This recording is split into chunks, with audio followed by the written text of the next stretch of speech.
Recently, I won another game. So last time I made a video yesterday. I've been doing daily uploads for you guys, offering free coaching.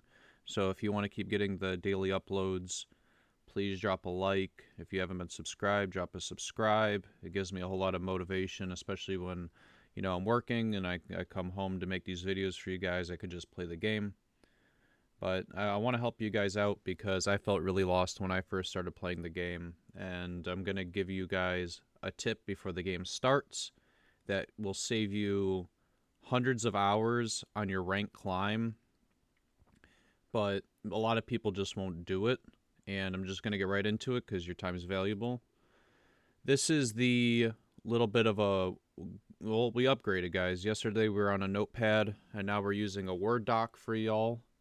I can't use actual Word because my Word subscription canceled, but here is my Google Doc I crafted for you people. All right. If you want to climb in TFT or in League of Legends MOBA, your MMR and your LP gains are one of the leading factors in the difference between you being plat and you being diamond. You being diamond and you being master tier. It is so incredibly huge that it's the way that League of Legends makes a lot of its money. That's the reason why they sell XP boosts in the MOBA and things like that, so you'll spend money on the game to level up account to be able to play ranked, whereas for the TFT client, you do not have to do this. You can just keep making fresh accounts, so you need to abuse this. So here I have titled Saving Hundreds of Hours of Your Life, and the reason why I'm saying this is if you have absolutely scuffed LP gains to where, like, when you lose a game, you're losing infinite LP, and when you win a game, you're winning nothing, nobody cares about your little legends or all your collectibles on that account. Abandon the account, take it behind the barn, and leave that account. If you have all of your skins on it and your friends play with you and you just want an account to for fun play, keep that account, play on it, keep all your skins on it. Especially if you have the season pass, keep getting all your unlocks and things like that. But if you're talking about climbing, your MMR is incredibly huge, and I'm going to get into it this way. I'm going to get into it here now. Your LP will vary depending on the lobby's MMR and the overall LP of the lobby. So let me give you an example. Right now, I am ranked, I think, 173. I checked that before I started playing. And if I play with somebody who's like 200 or 300 LP more than me, if I get a first place, let's say I get a first place and I usually normally get 40 LP, I'm going to get like 45 LP. If I verse like somebody top 10, I might get like high 40 LP, which at Challenger is like a big deal, right? But I ended up typing this out for you guys, and I'll explain it here now for you. I'll just delete this to get out of your way, make it visually clearer for you guys. This is first place, second place, third place, fourth place, fifth place, sixth place, seventh place, eighth place. And I'm going to go through the ranges here and explain it to you guys now to the best of my ability. If you get a first place and you're climbing, you should be roughly getting about 40 LP to high 40s. And let's say you're at the start of the season, you did pass your placement games or whatever, you should be getting about like nearing 50. And if you're really low elo and you placed high elo last season, you should be getting like higher than 50. Sometimes you'll be getting like 60, 70. And as your MMR and your LP climbs, it'll level out. 20s, these are the ranges, 20 to 35. 13, this could go all the way from like 12 if your LP is really fucked up, all the way up to like 19, 20. And if you have really high MMR, or like what I talked about earlier about the lobby and the overall rank, you can be getting plus 12s. There was some lobbies where I was getting plus 13s for fourth places when I was like, my whole lobby was really high elo. So there is instances for fourth places you can get more LP than 10. So don't always think you're going to get 10 LP. Now, when we get to fifth place, you will always usually lose 10, but I have had instances where I've lost 11. And I think that's because the lobby's MMR was really lower and I lost somehow. I think I incredibly low rolled. And these are the numbers you got to start worrying about, right? Because if these numbers are catastrophically huge, and this is what I mean by saving hundreds of hours of your life, literally if your MMR is scuffed here, and let's say for a first place, you get, let's say, because your MMR is really scuffed, these numbers are going to go way down. Let's say for first place, you get like 35 LP, which is trash. Okay, first place, you get 30, no, let's say 32. And when you lose a game in 8th place, you get like minus 60, right? Or let's say 70 for the sake of the argument. You're going to have to get 2 first places or 2 second places to just make up for that 1 8th place loss, man. And that completely sucks. That means for you to go net neutral, you have to play 3 games to cancel this out. That'd be 2 seconds and a 8th. And these games range between like 30 minutes to nearing an hour. So for this 8th place to just get canceled out with the 2 seconds, you're already looking at an hour and a half of your life. Just gone to the game, just to go nowhere. And this is why, if your MMR is completely scuffed and your LP losses are incredibly large and your LP gains are minuscule, you need to make a new account. You can't keep playing on your account with all your little legends and all your other shit. Play on that for the for fun, get your season pass, but if you want to climb, make a fresh account and focus in on that. But alright, we're going to waste no more time. I'm going to get into the YouTube video for you guys now. And we're going to play this on like 1.5 speed. I'm going to give you guys my thought process of what I would do, how I would play it, and let's get right into it. And I was told by some viewers they want me to explain my augment choices a bit more, so I'll try to do that for you guys. I'll try to give a overall better detail of what I'm doing and the reason why I'm doing it. As you can see, the whole lobby's like Grandmaster. I'm the only challenger in this lobby, though. Opening up, you're going to always want to go for, like, bow. If you want my honest opinion, I'm an AD player when it comes to the game. I usually play AD versions of comp, so I'm always going to be focusing on bows, BF swords, and that's about it, man. You really don't want to go for crit gloves. You don't want to go for anything like that. In my opinion, what I go for is I'll go for bows, BF swords, chains, or giant's belts. Those are the 4 items I would go for on my opener. You're just going to buy whatever pairs here. And I sold the Riven so I could buy my whole shop. Because a Riven 1 isn't that valuable. And it allowed me to get 5 gold to buy the whole shop to be able to buy pairs. And Cho'Gath is a standalone threat. I'm going to just keep this on my board. He's better than a whole lot. In my opinion, Cho'Gath 1 is like an upgraded 1-cost unit. Because he has infinite magic resist. And in this early game, you're just going to buy pairs and just try to... It doesn't even matter if you have synergies. But you guys will get to see... I think I'm going to pause for the augment choices and try to explain that to you guys. Because the augment choices really do decide a big factor of your game, okay? I don't want to be pausing the video the whole time because it gets annoying.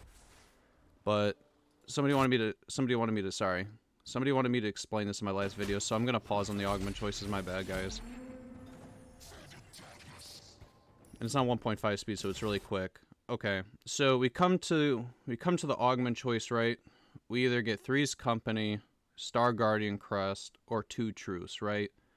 It's 2-1, so the game's just opening, and you want to try to figure out what avenue to go down, right? In my opinion, I will never refresh the opening. Because, 1, this isn't a hero, this isn't, well, it used to be hero augments, but... You don't want to waste your free refresh at the start of the game. I'd rather use my refresh later in the game to try to re-roll something to find better optimization into my comp. So if you get some dog water augment late game, it might be the difference between you placing and you not placing, whereas in the early game you have a lot more time to make up for it and adjust, right?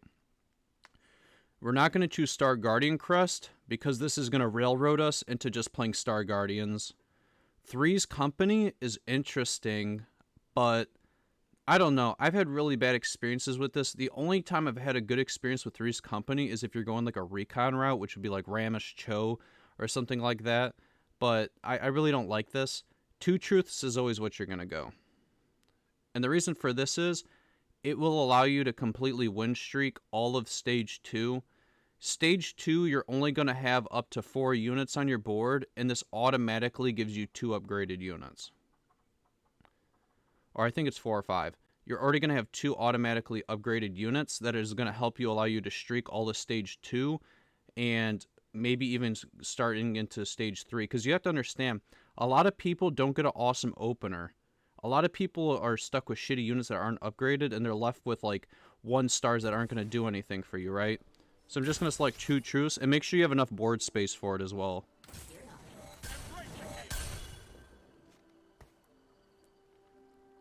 So I don't want to keep pausing, but I'm going to do it for the augments just for this video. Guys, let me know if you want me to keep doing that for you so I can explain my thought process. I know a lot of people don't want me slowing down every 2 seconds. I'm going to put the Chain Vest on the Cho'Gath over one of these upgraded units because Cho'Gath's passive, he gets a ton of magic resist for free. And when he rocks the Chain Vest, it basically just kind of evens out, right? What makes the unit tanky in TFT and the MOBA is HP and resistances. So Cho'Gath already has a ton of magic resist, and some people would argue that Bramble's actually BIS on him because it negates critical strikes, and also it prevents, like, with all the magic resist he gets naturally, having the armor give a ton is like, he instantly becomes a Giga Chad tank unit. Positioning wise, I'm positioning over here to the left, but I'm being a little lazy. I should probably put the Cho'Gath on one of the 2 hexes, either right here or right here. That way his right hits both corners.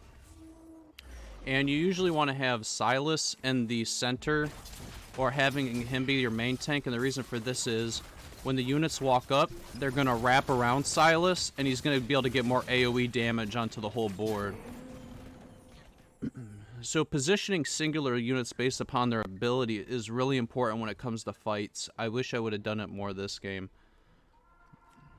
And 2-2, as you can see, nobody even has any upgraded units. Everybody's only going to have 4 units on the board, and of my 4, 3 of them are upgraded. Even though I don't have any synergies, my board's incredibly strong at this point. And I'm holding on to Vel'Koz because it's another threat unit that standalone is just good, and Draven for Ace. These are just quality units. They don't add any synergies to my board, they're just block stats that are really good. Because right now, even though I don't have any synergies on my board, I just have incredible value.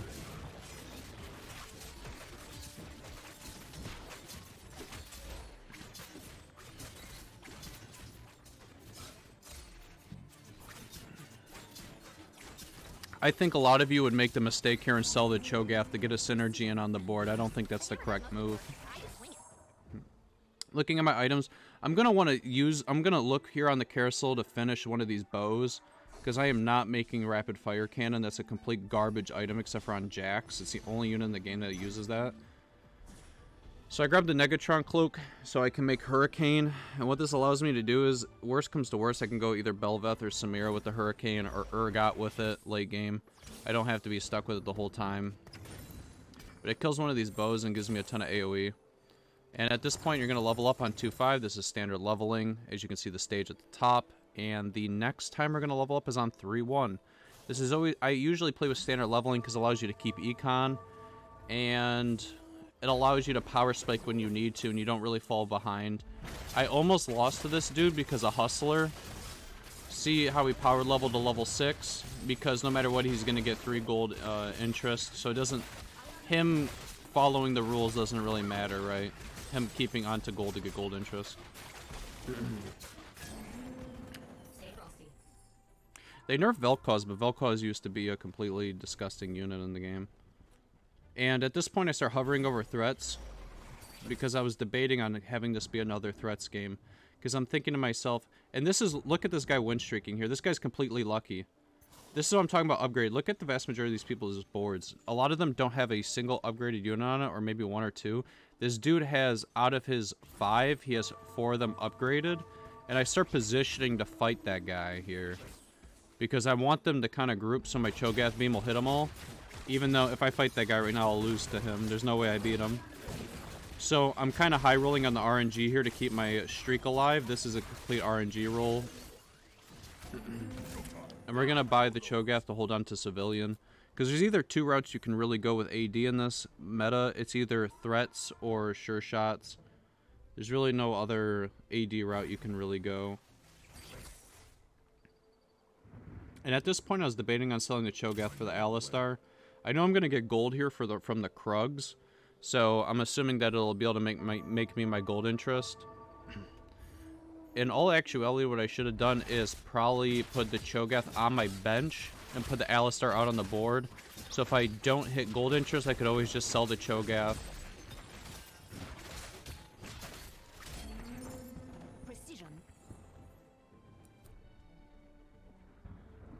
Like I said, I'm probably going to slam the Bramble here. I think it's Bramble's BIS on Cho.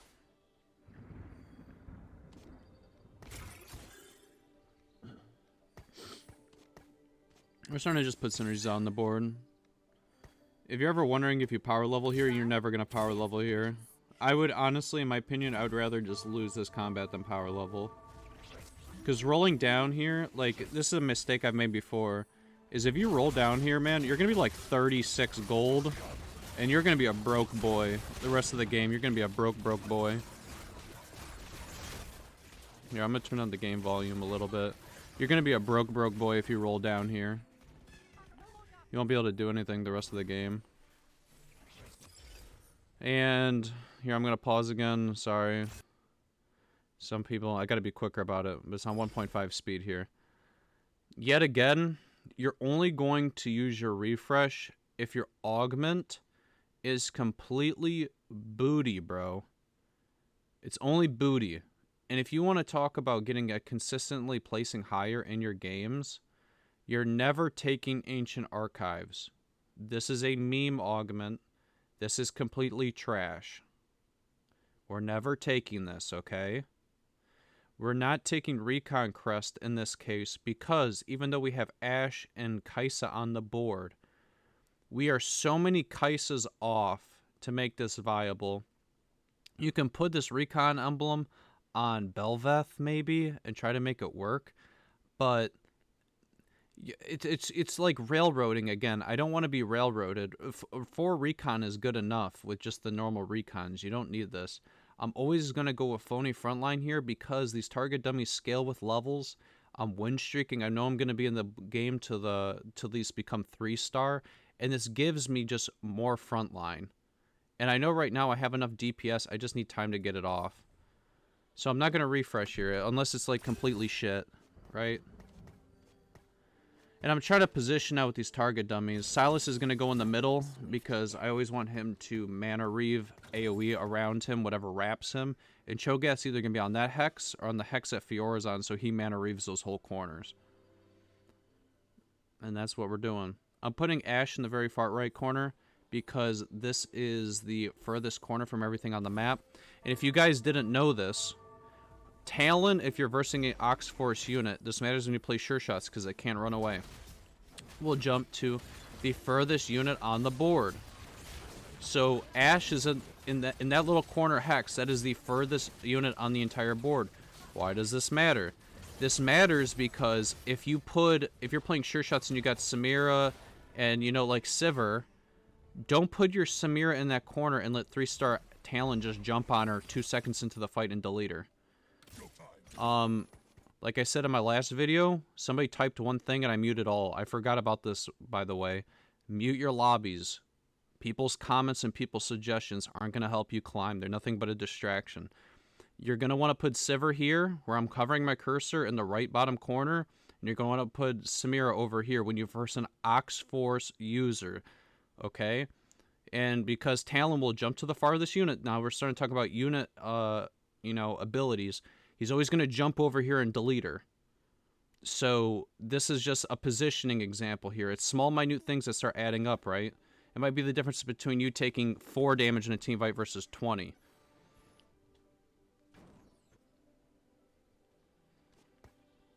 I'm holding on to the Ashe just as like a replacement, but I realize I'm never going to play it now, and I just sell her.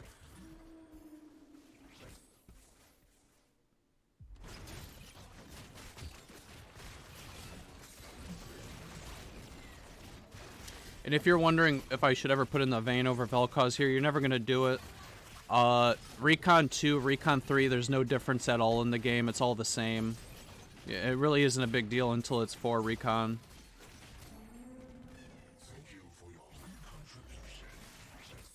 And what are we going to be looking for here? We're going to be looking to finish another one of these bow items if we can.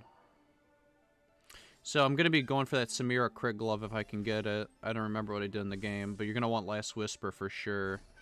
Especially with Samira's ability, she AoE hits all the units on the board, and it'll spread. This lobby, these people don't care, but I'm going to go back here a little bit to show you guys this. When this stuff, alright, it's small, but it adds up, okay? And I know it gets annoying, but here, just give me a second. Watch how I walk. My little legend, I'm walking at the vein with the BF sword from the start. I've had this happen to me in Challenger games. If he doesn't really care what item he gets, and he wants to keep his win streak going, he's going to see what unit I'm walking at and just grab it. Or at least he's going to hover close to it, and when I come closer, he's just going to grab it. So act like you're going for something, and then just veer off and then grab the thing you want. It seems stupid, but it's really important to do. These things is like... The difference between a good and bad TFT player is the good TFT player does all the small shit that the other people don't want to do.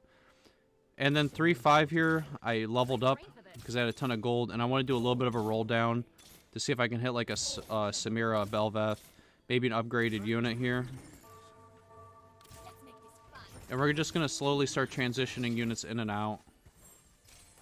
I'm not putting in the Samira 1 right now because I think Ashe 2 with these items is stronger than Samira 1 because I don't have sure shots yet. Since I don't have anti-heal, Aphelios gives anti-heal as well. So since I don't have Sunfire or Sunfire board, he's not a bad unit to tech in right now as a threat. And we're going to just start hoping that this comp comes together. I'm really hoping to just hit like an upgrade. Yeah. It's just business. I know the way. Because as you can see, we're sitting on 1, 2... And I'm doing this to just try to make gold now. I want to start pivoting my board into stronger units. And we're always going to go with the idea that higher level is always better. So I'd probably want this Samira in over the Sivir. But then looking at the fact that I have Vel'Koz and Aurelion Sol, who really synergize super well with Civilian, is unreal. A known comp that a lot of people don't know about is actually like threats reroll with Civilian 3. So like Janna, Galio, and like Sivir. It makes like with Aurelion Sol carry, because Aurelion Sol can delete a whole board, especially if you have the hero augment. And he just keeps mana spamming, right? It's just business. Hey, sorry about the pain. Time to start some trouble. And I'm trying to think through this game, right? Like, I want to get this Fiora off my board, but she's stronger than any other unit to put on the board. And I don't want to roll anymore, right?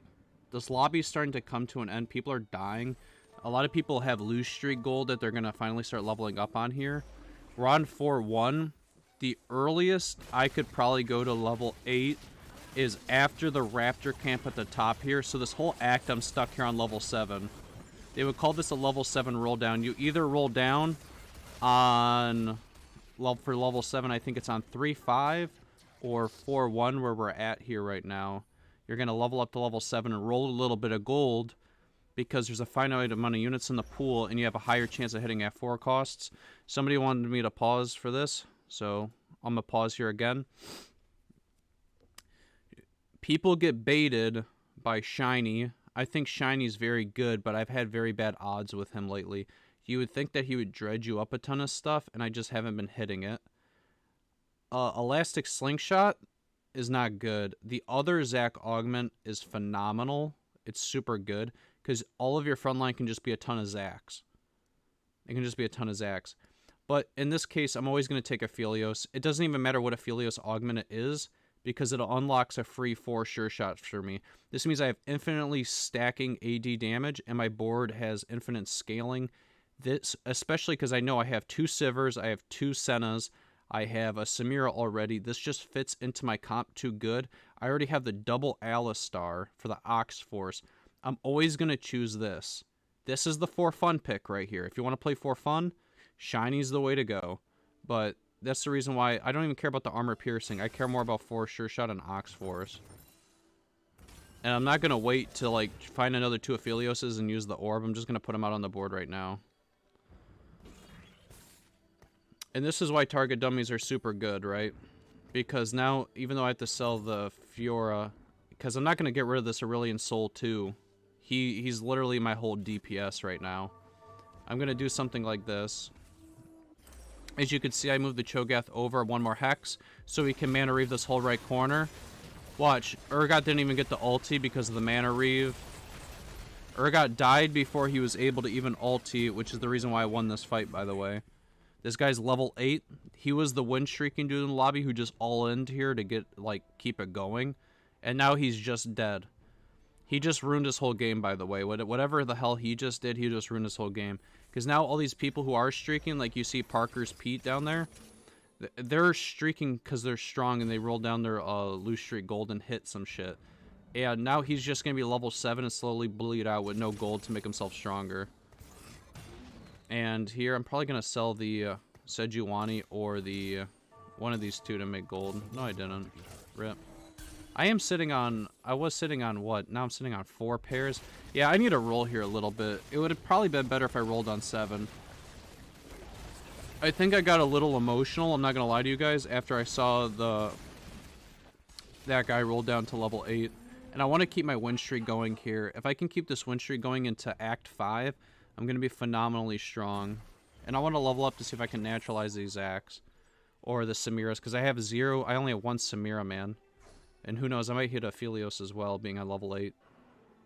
Eventually, I'm going to want to sell Cho'Gath and pivot these items from Cho'Gath over to my Zac, because he's going to be my 2-star 4-cost tank. And then what I'm just picking up the Samira or Senna here so I can just upgrade the unit, right? Because I have too many pairs on my bench. And I hope I hit something here soon, man, because I'm drowning. And then you're going to want to sell the Cho, transfer the items to the Zac, because you need to get Aegis in. There's so many AP people in this lobby, there's like 3 or 4. You need to get the Aegis in. I'm holding on to the Vibe, because if I find Sejuani, then you can fit in the Brawler with the Aegis, but it doesn't look like I'm going to be hitting that. And yet again, we're going with Red Gun, because Red Gun's just the best gun right now in the meta. All the other guns kind of suck. Well, they nerfed the purple gun into the ground, so the blue gun's good. But the blue gun and the red gun are the best, and the red gun's better than the blue gun. I think I'm going to keep donkeying here a little bit. Am I not? Maybe I'm going to decide to roll after the camp coming up here. Because this guy already has a Samira 2, which I'm really nervous about. But if I hit the Samira, the Zac, or this Alistar, any of these are super huge upgrades for me.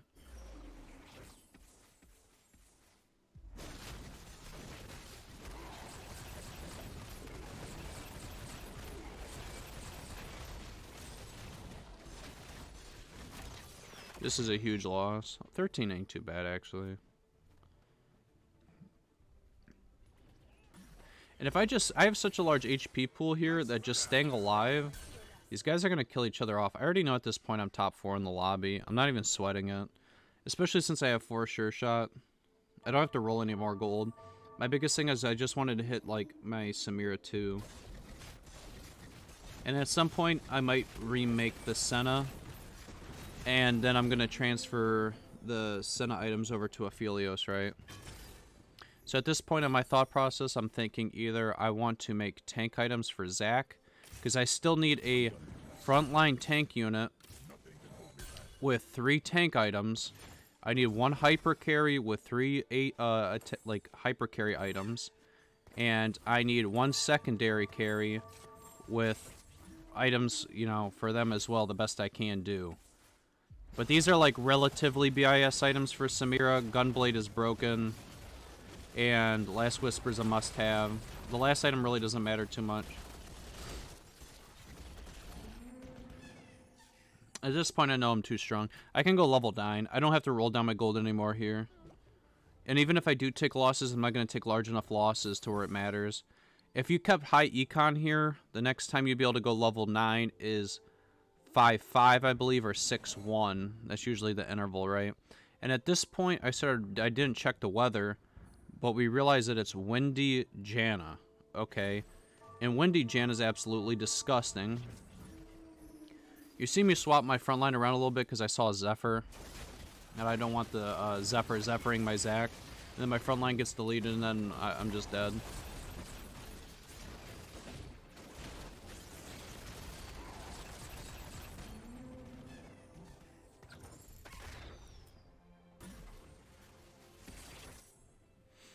So from here, I'm thinking, you see how this, I'm not selling this Aurelian Soul at all? I feel like a lot of you would.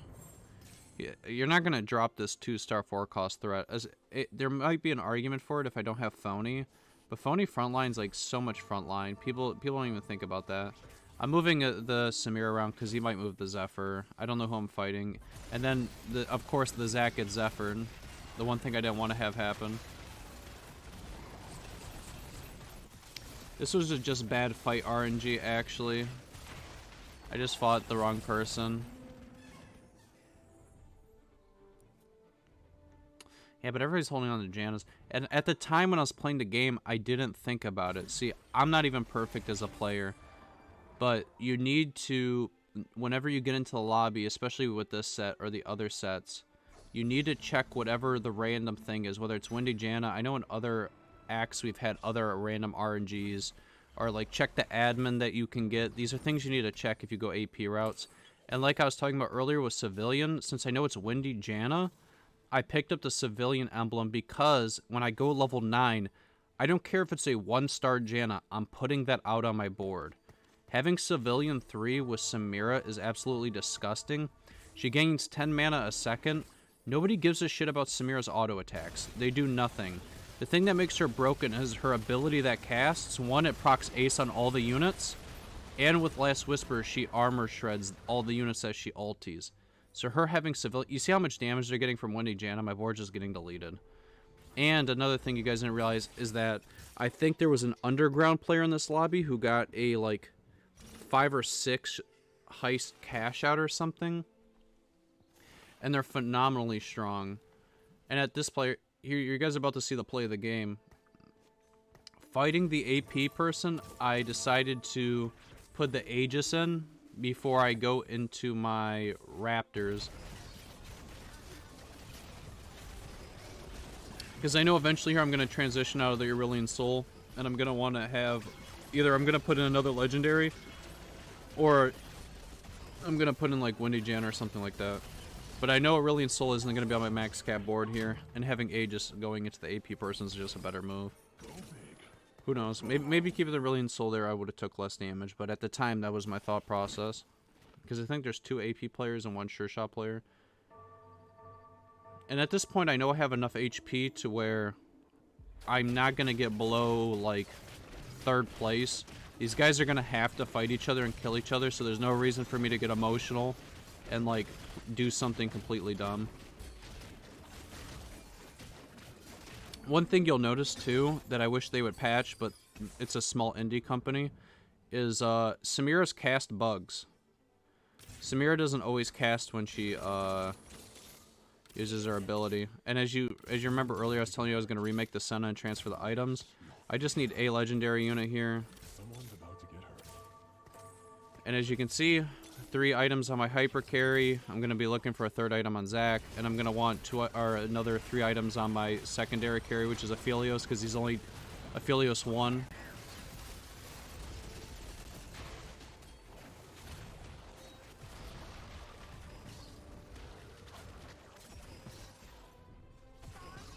I got robbed here.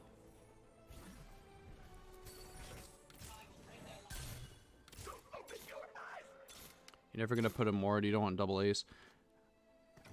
As you can see, we're able to remake the Senna. And now I'm starting to wonder what I put on the board. Maybe 2 Aegis is enough.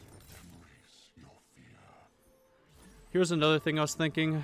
These players aren't doing it, but in higher tier, like, in higher tier games, like, look at this guy. He got the, underground cash out, and now he has a Radiant item on his Aphelios 2 with 2-star Windy Jana. This guy's board's disgusting, man. This Aphelios is hitting like a Mack truck. But I was worried here I was going to lose. A lot of people don't know this, so I'm going to explain this, okay? I just fought... I'm sorry, I paused. I just fought the win streak guy, and I knew I lost.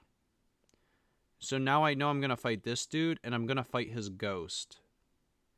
He has to position for this dude, and I have to position for him, meaning no matter how I position, I'm going to be like positioning with an advantage, right? And I'm going to want to get the Windy Jan out here for the Civilian 3. Civilian 3 is absolutely disgusting.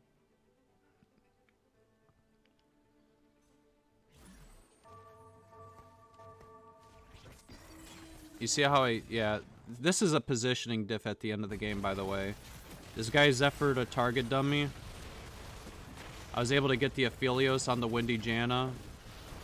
I dodged the whole Urgot ulti. And this is because I'm fighting a ghost, though, by the way. This guy was positioning for the guy who's win streaking at the end of the game. And both these guys had a 2-star Janna with Windy, which is gross. We're just going to go and finish our legendary unit. I really don't care what items these are, because none of these are really good tank items for Zac either. Because that'd be the only thing I'd be interested in, is a last tank item for Zac, or an item for Aphelios. And at this point, I'm going to just make Windy Janna too. And I'm going to freeze the shop for Aphelios. And something else you can do, and it's my new... If I move the Leona 1 hex back, and I didn't think about this at the time, if you move her 1 hex back, they're all going to focus on the Zac. And then when Zac dies, a lot of people don't know the Zac's blobs re-taunt. And it would let my Leona be alive longer than you can see here, to allow her to maybe ulti and actually kill a unit, which may or may not make a difference. But I think the best I'm going to get in this lobby where a guy gets a 6... You know, we're in like Grandmaster here and Challenger. When a guy gets like a 6 underground cash out, that's going to roughly be about the best I can do, is like a 2nd place. I do think I made some big mistakes here when I rolled down earlier in the game around level 7. I don't think I should have rolled as much gold as I did. I think I should have kept my gold interest much higher and maybe just roll down until I hit like 1 4-star carry or 1 4-star tank. So I hope you guys enjoyed the video. I'm going to try to keep this daily content coming out for you guys.